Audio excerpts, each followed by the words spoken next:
안녕하십니까. 한국사회복지원협회 회장 남국희입니다. 사회복지관 언택트 합시다. 오늘은 100만 사회복지사를 대표하고 계시고 한국사회복지관 사회복지사협회 회장님을 맡고 계시는 오승환 회장님을 모시고 대담을 이어가도록 하겠습니다. 회장님, 사회복지사협회에 출마하시면서 여러 가지 공약들을 하셨잖아요.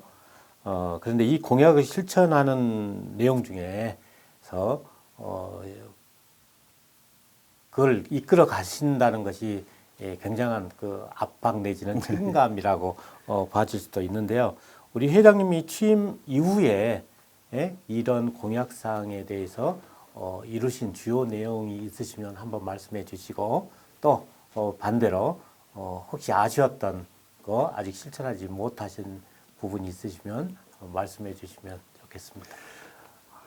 아무래도 이게 선거를 통해서 선거 공약을 또 회원들에게 제시하고 선택받고 그런 점에서 이 공약을 달성하는 것 자체가 굉장히 큰 부담입니다. 네. 그래서 그렇지만 이제 이 공약이라는 것이 회원들께 약속드린 것이기 때문에 최선을 다해서 이 공약을 실천하려고 노력을 하고 있습니다. 근데 가장 이제 이렇게 지나온 과정을 돌이켜 볼 때, 지난 4년간 한번 연임을 했으니까 지난 4년간 무엇을 했는가라고 돌이켜 보면 가장 기본적인 저는 조금 사회복지사를 위한 법률적인 좀 정비가 이루어지지 않았나라고 싶습니다. 가장 기본적으로 사회복지사 자격과 관련돼서 3급을 폐지하고 또 사회복지사 2급의 전문성을 높이기 위해서 실습이라는 것, 또 교과목도 늘리는 것, 이런 것에 대한 법률적인 좀 정비가 이루어졌었고요. 또 하나는 말씀드렸던 것처럼 우리가 단일 임금과 관련된 법률들이 또 사회복지사 지위 및 처우에 관한 법률을 개정시킴으로써 사회복지사에 대한 그런 단일 임금에 대한 기본적인 법률을 정비를 했었고요. 두 번째는 보건복지부 또 국회와의 어떻게 보면 정책 결정 과정에 대한 협회의 주도적인 참여가 훨씬 많이 증가되었다. 아시다시피 우리 협회 역사를 잘 아시는 분들은 또 우리 복지관의 우리 사회복지사 회원님 대부분이시니까 사회복지사 협회가 일정 정도 보건복지부라든가 주요 정책 결정 과정에 있어서 어려움을 겪던 시기들이 있었다는 것들을 기억하실 것 같습니다. 그럼에도 불구하고 지금 우리 협회의 모습은 주요 정책 결정 과정에서 협회의 의견 또 회원들의 의견을 수시로 전달할 수 있고 또 국회와 또 여당과 야당을 통해서 지속적으로 긴밀한 어떻게 보면 정책 토론회라든가 또는 간담회를 통해서 현장의 의견을 전달할 수 있고 그럼으로써 어떻게 보면 사회복지사의 위상뿐만 아니라 사회복지사협회의 위상이 가장 높게 지금 현재 계속 높아지고 있는 그런 것이 저희 과제이지 않았나. 그래서 죄송한 표현일 수도 있겠습니다만 사회복지사협회라든가 우리 복지국가 실천연대 행사에 당연히 보건복지부 장관은 참석을 하는 것이 기본적으로 검토되고 있고 각 당의 원내대표나 당대표들이 당연히 축사와 현장 참석을 검토하고 있고 이러한 우리 사회복지계가 또 사회복지사들이 어떠한 우리 국민의 삶의 질에 있어서 복지 전달 체계에서 핵심적인 역할을 하고 있는 그런 주요 전문가 단체라는 그런 위상을 높였다는 것, 이런 것이 중요한 성과입니다. 무엇보다도 더 중요한 성과는 저는 사회복지계 이제 연대가 이루어졌다. 앞에서 계속 말씀드렸습니다만 각 개별로 이렇게 활동했던 우리 사회복지계가 최소한 우리가 연대회의를 통해서 사회복지 실천 연대를 통해서 한 목소리로 가고 중요한 이슈마다 공동 대응할 수 있는 틀을 만들어졌다는 점이 중요한 성과라고 생각이 됩니다. 그런데 가장 아쉬운 점은 저희가 전혀 예상할 수 없었던 코로나19라는 이 팬데믹 상황 때문에 일단 대면하지 못한다는 점. 두 번째, 국가 예산의 핵심의 대부분이 지금 코로나 방역과 이 백신 예산에 사용되고 있기 때문에 사회복지 우리가 다른 예산 영역에 관심을 정부가 기울이기가 매우 어려운 점이 있어서 어떻게 하면 사회복지사들을 위한 다른 예산들을 만들어 갈 것인가가 가장 큰 애로점이고 그런 점에서 어떻게 보면 큰 예산이 들어가야 되는 사회복지사 연수원이라든가 이런 부분들을 공약을 조금 더 노력을 하고 있습니다만 네. 그런 점이 조금 우리가 예상하지 못했던 그런 어려움이지 않을까 이렇게 말씀을 드리겠습니다. 공약상에서 이런 그 법률 정비, 특히 자격증 관련해서 말씀을 해주셨는데 약간 건너가는 질문 하나 드리자면 금방 말씀 중에 3급을 없앴다고 하셨는데 네. 그 특별한 이유가 있으십니까? 그 3급은 아시다시피 그 공무원들이 사회복지 분야에 뭐 이렇게 몇 년을 근무했다면 뭐 6주 교육과정 또는 12주 교육과정을 통해서 그냥 네. 사회복지사 자격을 당연히 주는 거여서 그거는 시대에 맞지 않다라는 점에서 저희 당연히 3급을 없애는 게 되었고요. 그래서 실질적으로는 저희가 1급, 2급, 3급으로 나눠진 자격을 이제 1급, 2급으로 네. 구분하게 되었고요. 그래서 그런 점에서 어떻게 보면 좀 이렇게 바이패스에서 자격을 취득하는 경로를 하나를 차단했다는 점에서 조금 우리가 사회복지사 자격을 좀 더 높일 수 있도록 생각합니다. 네. 회장님께서 사회복지사협회 21대 회장님이시지 않습니까? 네. 그래서 회장님 임기가 지금 1년 정도 지금 취임하시고 지났는데요. 혹시 남은 기간 임기 동안에 추진하고 싶은 주요 사업이 있으십니까? 지금 세 가지입니다. 가장 핵심 내용은 첫 번째는 내년에 치러질 대선을 어떻게 잘 준비해서 사회복지 마인드를 가진 대통령을 뽑는 것인가. 네. 이건 계속해서 말씀드리는 사회복지사 정치 세력화와 관련된 것인데요.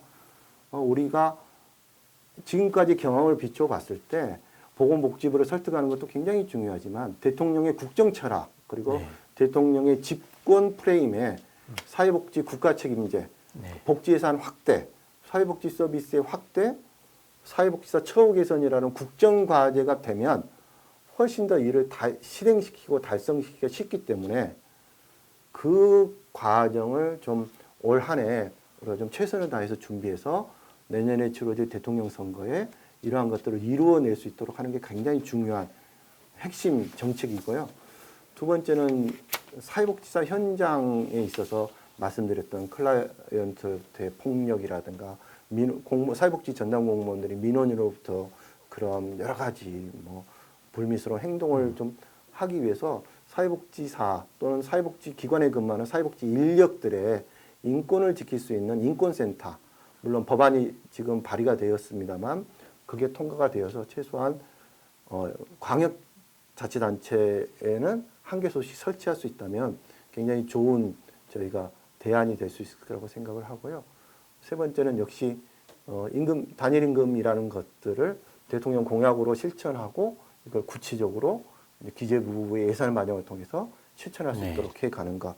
이런 것들이 우리 협회 수건 과제이자 또 제가 회원들에게 드렸던 공약 중에 꼭 해야 될 그런 과제라고 말씀드립니다. 네. 그 회장님, 우리 그 내년에는 금방 말씀하신 정치 세력화하기 위해서 22년도는 특히 이 3월에 대통령 선거와 6월에 지방선거가 있지 않습니까? 네.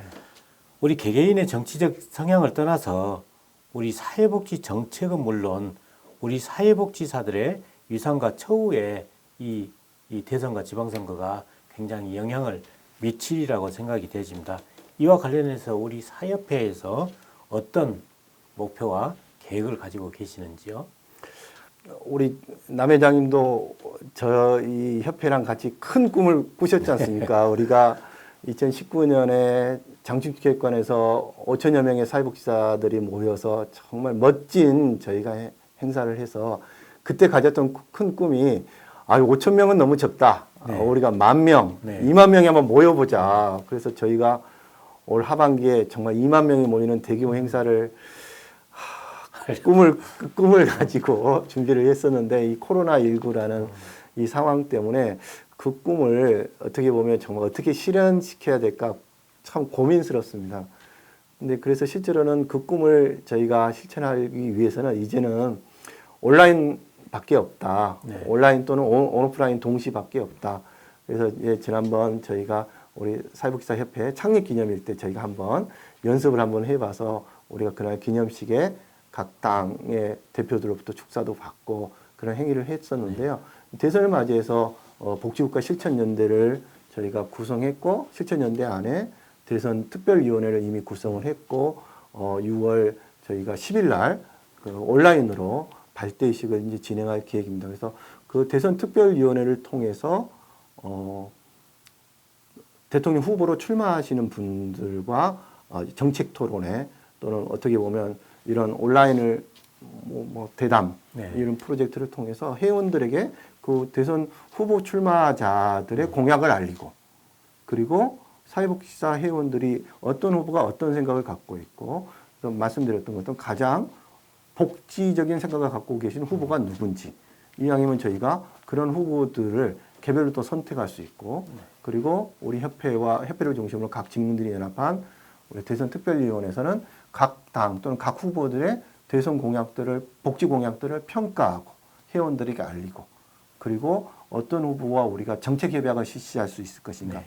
우리가 지난번 대선에서도 정책 협약을 실시해서 그런 정책 협약을 근거로 정책을 추진해달라고 지속적으로 요구해 왔었지 않습니까? 그래서 대선 정책 협약을 실시할 수 있다면 가장 좋은 그림이라고 생각하고 있습니다.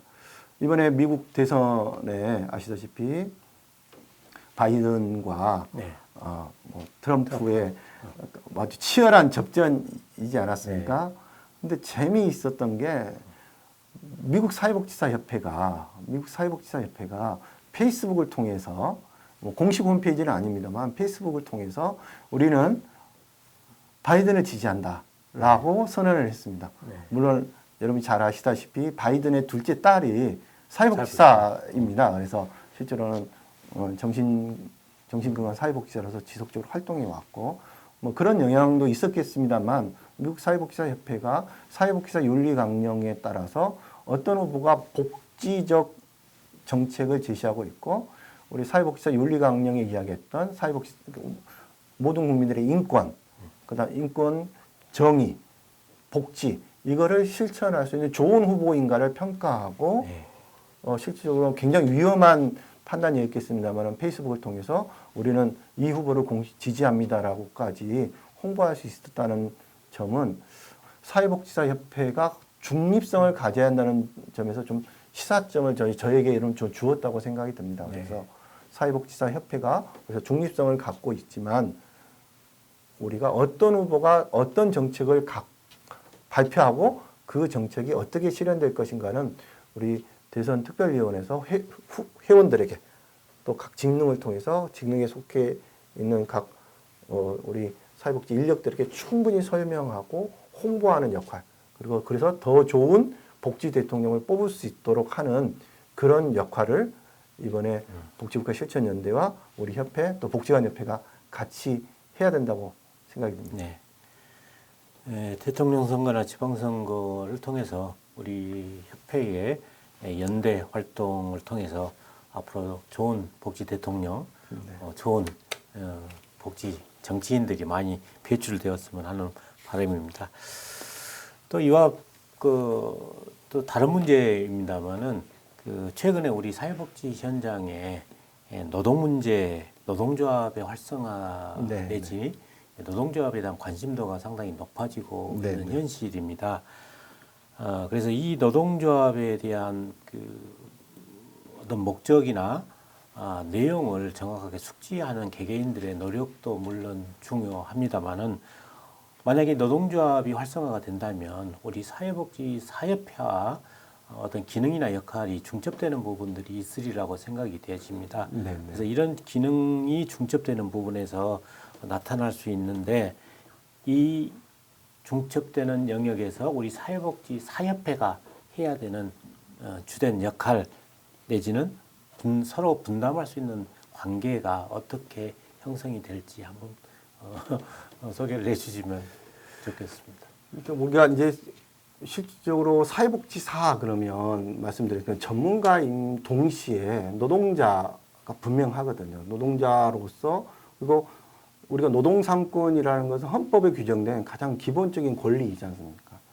그런데 사회복지 현장의 독특성이라는 게 우리가 아시다시피 사회복지 현장이라는 게 실제로는 국가의 일을, 공공의 일을 대행하는 민간 기관들의 역할이 지금까지 우리 한국 사회에서 민간의 역할들이 그렇게 있어 왔거든요.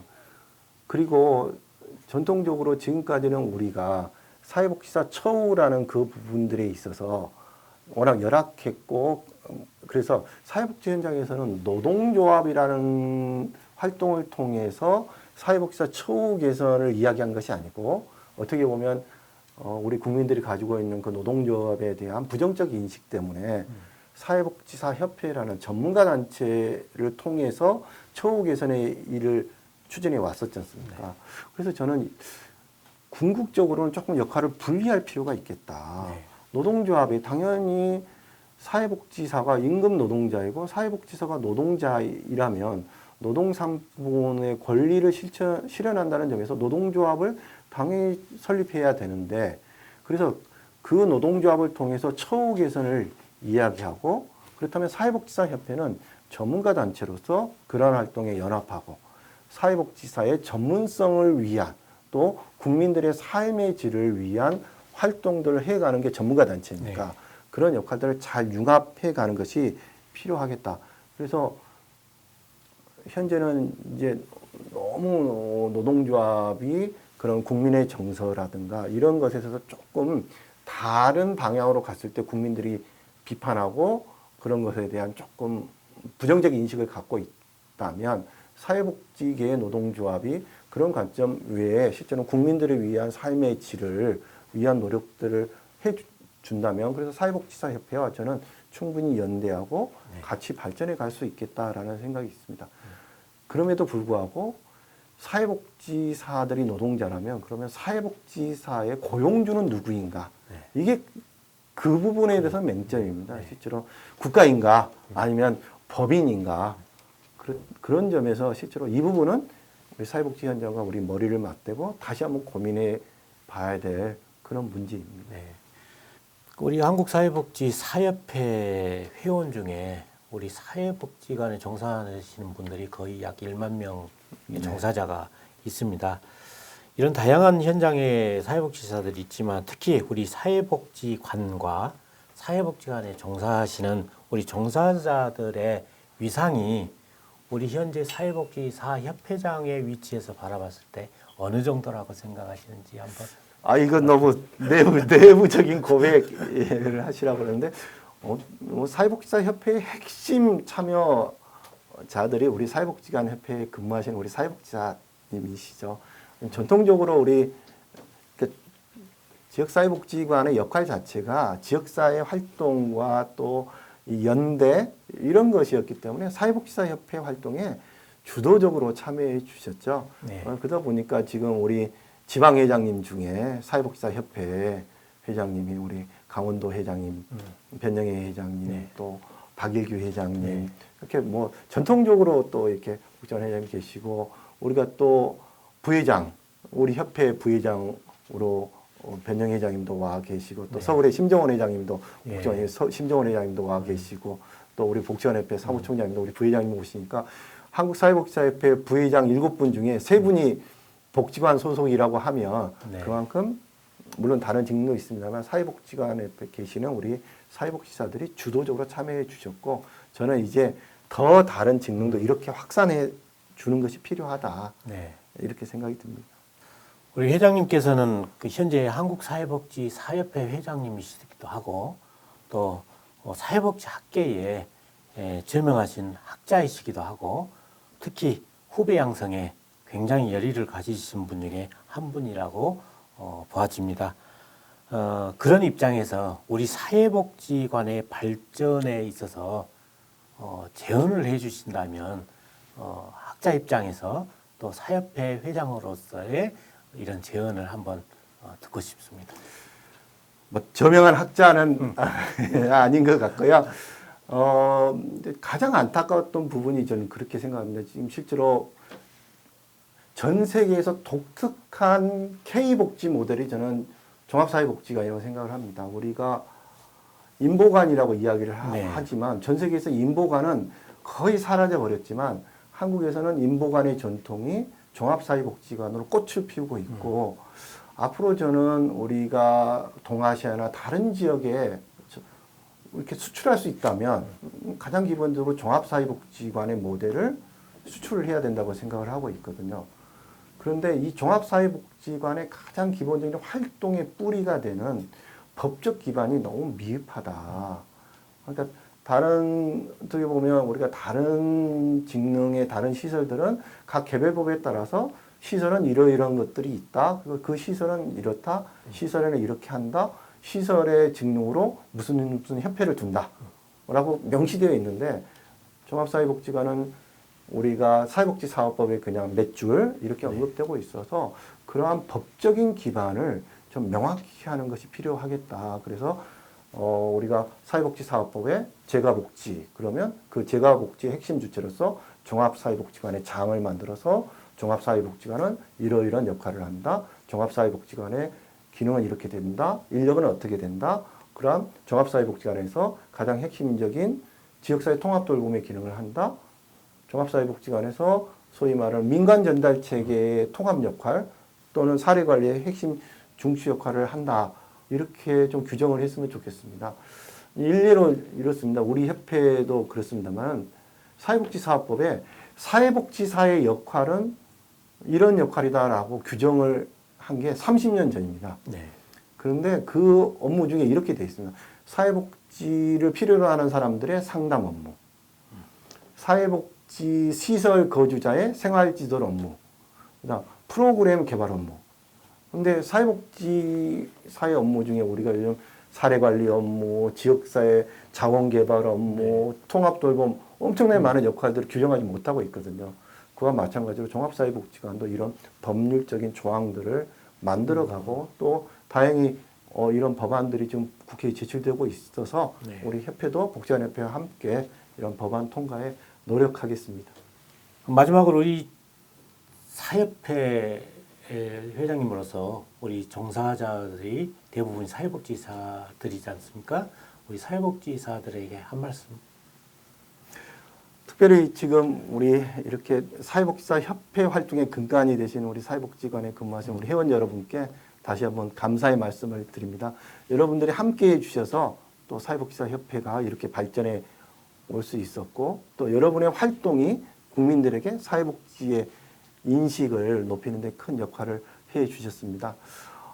사회복지사 협회는 회원 중심의 조직이고 회원이 관심을 갖고 회원이 참여해 주셔야만 협회가 발전할 수 있습니다.